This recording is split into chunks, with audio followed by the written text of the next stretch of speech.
जो कक्षा 6 विषय गणित और प्रश्नावली अपनी 8वीं चल रही है दशमलव। तो 8.1 में आपने क्या सीखा था?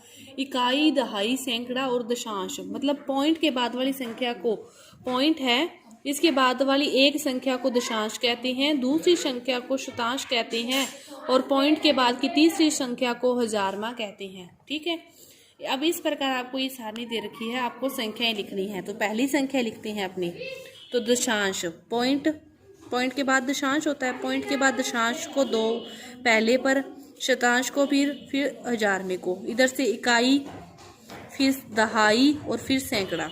इकाई को, दहाई को, सैकड़े को, पॉइंट, बीच में पॉइंट लगा लो। जैसे दूसरी संख्या लिखो, अपने को समझ में आ जाएगा। पॉइंट लगा लिया, पॉइंट के बाद दशांश देखो 6, तो पॉइंट के बाद क्या लिख दिया 6। शतांश देखो 3, तो 3 लिख दिया। फिर 0 है तो 0 लिख दिया।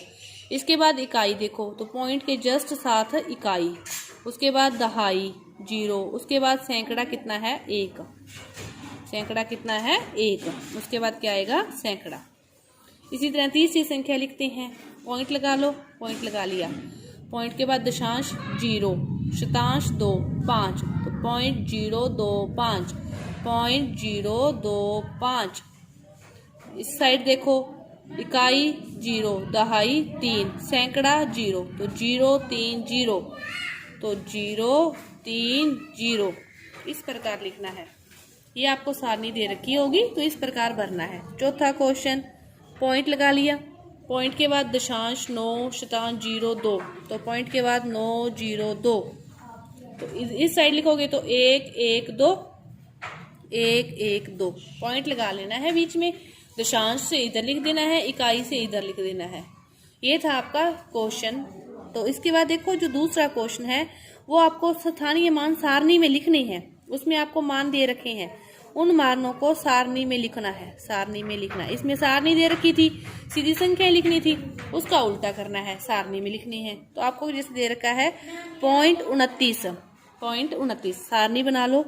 वही बात, सैकड़ा, दहाई, इकाई, दशांश, शतांश, फिर हजारमा, लास्ट में हजारमा। ठीक है, अब पॉइंट 29 है, तो मतलब पॉइंट से पहले कुछ नहीं है, सैकड़ा भी नहीं है, दहाई भी नहीं है, इकाई भी नहीं है। तो पॉइंट के जस्ट बाद की संख्या दशांश, उसके बाद की संख्या शतांश, हजारमा नहीं है तो 0।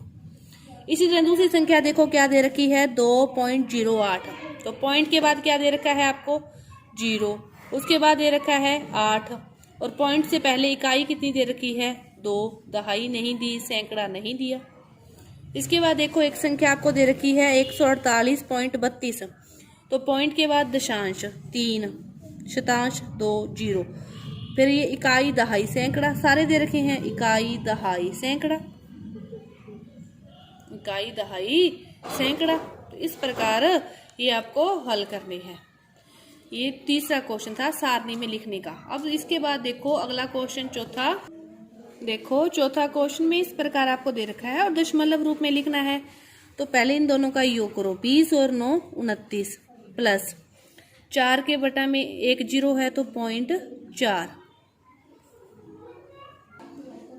और 1 के नीचे 2 0 है तो 0.01, इस प्रकार आएगा। अब जब 29, फिर पॉइंट नहीं है 0, 0.4, 0.01, अब इन सभी का योग करोगे तो 1 4 29 पॉइंट क्या आ गया 41। इसी तरह दूसरा क्वेश्चन देखो, 137 प्लस 5 बटा में 100, तो 137 का क्या आ जाएगा 137, प्लस 5 बटा में 100, 2 0 है, 2 के बाद पॉइंट, इनका योग करोगे तो 137.05। इसके बाद देखो अगला एक क्वेश्चन क्या दे रखा है आपको कि 7 बटा में 10 प्लस 6 बटा में 100 प्लस 4 बटा में 1000। अब इसको पॉइंट को हटाओगे तो 0.7, 0 को हटाओगे तो 2 के बाद 0.06, 3 के बाद है तो 0.004।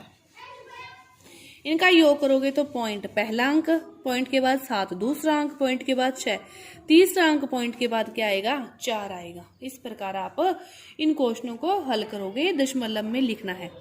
पांचवा क्वेश्चन इनके उल्टा है, दशमलव में दे रखा है और उनको शब्दों में लिखना है। तो पांचवें का एक दे रखा है 0.03, तो 3 के बाद कितने के बाद पॉइंट, कितनी संख्या है पॉइंट के बाद 2, तो 3 के बटा में कितनी जीरो आ जाएगी 2। इसी तरह बी पार्ट देखो 1.20, 120 पॉइंट के बाद 2 जीरो है, दो पॉइंट के बाद 2 संख्याएं हैं तो 2 जीरो आ गई, जीरो से जीरो कटा, 12 बटा में 10, इसको 2 के पहाड़ी से भाग दोगे तो 6 बटा में 5। इसी तरह सी पार्ट देखो 108.56 पॉइंट के बाद 2 संख्याएं हैं तो बटा में फिर 100 के साथ कितनी जीरो आएगी 2 जीरो आएगी। पॉइंट के बाद जितनी संख्याएं होगी उतनी ही जीरो आएगी। जैसे आपको एक दे रखा है 0.032, तो पॉइंट के बाद कितनी संख्याएं हैं 3, तो बटा में कितनी जीरो आएगी 3। आगे इसको 2 से काटोगे तो 16, यहाँ पे काटा 500, फिर 2 से काटोगे तो 8 और इसको काटोगे तो इस प्रकार 250, और फिर 2 से काट सकते हो, 2 से काटोगे तो 4 और इसको काट दोगे तो 125, तो ये इसके बाद और नहीं कटता। ये है चौथा क्वेश्चन। इसके बाद देखो जो 5वां क्वेश्चन है वो पूछ रहा है कि किन दो बिंदुओं के बीच की निम्न संख्याएं स्थित है। छठा क्वेश्चन देखो आपसे पूछ रहे हैं कि वो किन दो के बीच में स्थित है। तो छठे का जो पहला है वो क्या दे रखा है 0.06, तो जो 0.6 है पॉइंट वो किसके बीच में आएगा संख्या रेखा पर, तो ये 1.1 और 0.2 के बीच में ही आएगा ना 0.06। इसी तरह आपसे पूछ रहे हैं कि 0.45, तो 0.45 के बाद 0.4 है, मतलब 0.4 के बाद क्या आएगा 0.5 आएगा, तो 0.4 और 0.5 के बीच में। इसी तरह 0.19 है, तो ये किसके बीच में स्थित है 0.1 और 0.2, इसके बीच में 0.19 आएगा। 0.66 है, तो 0.6 और 0.7 के बीच में स्थित है ये वाला। आप संख्या रेखा बनाओगे तो उसके बीच में स्थित है। इसी तरह 0.9 और 2, तो ये 0.9 और 1, 0.9 और 1 के बीच में ये संख्याएं स्थित है। इसके बाद देखो 7वां क्वेश्चन। 7वां क्वेश्चन क्या कह रहा है, आप उसको भिन्न में बनाओ। 0.60 है, अब 60 कितनी पॉइंट के बाद 2 संख्याएं हैं, बटा में 2 जीरो, जीरो से जीरो कट गई, 6 बटा में 10, 2 से भाग दो 2, 3 बटा में 5। इसी तरह 0.05 पॉइंट के बाद 2 संख्याएं हैं तो 5 बटा में 100, 5 से भाग दोगे तो 5 एकम 5, इसको दोगे तो 20। 0.75 है, तो पॉइंट के बाद 2 संख्याएं हैं तो बटा में 2 जीरो, 25 से भाग दोगे 25 दिए 75, 25 चौके 100। इसके बाद देखो 0.18, तो पॉइंट के बाद 2 संख्याएं हैं बटा में 2 जीरो, 2 से काटोगे तो 2 में 18 और 50। इसी तरह 0.25, वही 2 संख्याएं हैं बटा में 2 जीरो, 25 एकम 25, 25 चौके 100। आगे काटना है आपको, बस ये ध्यान रखना है कि 125 है, 3 संख्याएं हैं तो बटा में 3 जीरो, फिर वही बात 25 से काटोगे तो 25 5 125, 25 चौके 100, फिर 5 से काट दोगे 5 एकम 5, 5 8 40। मतलब आगे और काटना है, यहाँ तक आप काट सकते हो ऊपर नीचे एक ही संख्या से भाग देते हुए। इसी तरह एक संख्या है आपके पास जैसे 0.066, तो 66 बटा में 1000, 2 से भाग दिया 33, 2 से भाग दिया नीचे 500 और 2 का भाग जाता नहीं, 33 बटा में 500 आ गया। तो इस प्रकार ही आपकी जो प्रश्नावली थी 8.2 पूरी हुई। धन्यवाद।